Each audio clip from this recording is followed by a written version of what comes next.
Naghahanap ka ba ng charger, portable charger para sa inyong mga motor at sasakyan? So ito heavy duty siya. So 12 volts to 24 volts. So pwede siya. So ayan, medyo matagal na rin to sa akin, mga 6 months na. So ngayon ko lang siya na-review guys at ayan na. At ito rin yung kung ano yung nakikita nyo sa picture guys. So ito rin yung darating sa inyo guys. So ayan kukunin na natin yung kanyang portable charger. So ayan, hugutin lang natin sa ayan. So ito guys, yan. So yun meron na rin siyang alligator clip. So nandito rin siya, intact na rin siya guys. At syempre yung kanyang yan, easy cord. At yan ang kagandahan nito guys, ayan, naka-LED na siya at meron siyang mode. Ayan. So ito nga pala guys, fire resistant siya at meron siyang silent fan. So meron siyang silent fan at ayan, tetestingin natin siya guys sa ating battery. So ito, na-charge ko naman na siya. So papakita ko sa inyo mga lodi. So ayan, saksak natin sa outlet. Ayan, nasaksak na natin siya sa outlet. At syempre, kiklip nyo lang siya sa positive at negative. So ito yung red, positive, at ito yung black is negative. So alam naman na yan. So lalagay natin tong una muna yung positive. Ayan. At ito na yung negative. Yun. So ayan na guys. Ayan. Gumagana na siya. So ayan, naka siya, naka car track. Makikita nyo guys. Ayan, car track. So ito. At may AGM gel.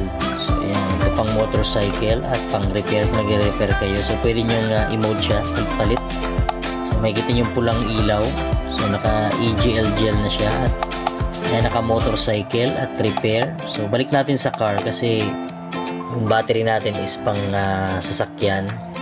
Mabibili nyo lang siya sa halagang 499 pesos guys. So sulit na sulit siya kasi 6 months yun na siyang ginagamit guys. At yan, medyo 9 years na kasi itong battery natin guys. So pero goods na goods pa rin. At ito goods na goods pa rin itong charger na to guys kasi 6 months na siya sa akin. At legit talaga guys kung umorder kayo.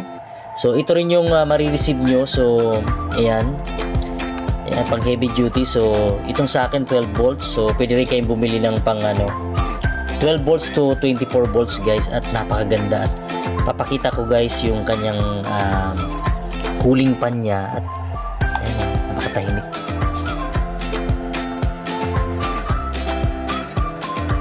So ayan yung kanyang cooling fan guys. So and guys, legit na legit guys. So 6 months ko na siyang ginagamit mga guys. Ayan. At yan, ang kagandahan niya, naka LED monitoring siya guys. So ayan, fire resistance din siya guys. At ayan, napakaganda. So order na kayo guys. At hindi talaga magasayang, hindi talaga masasayang yung inyong pera. At kesa naman na kung mag-charge kayo ng inyong mga battery, so meron na rin kayong ganitong charger sa inyong mga bahay. At ang kagandaan niya, maliit lang siya at portable, pwede nyong dalhin at napakagaan niya lang. Ako, napakagaan guys ang gaan niya lang.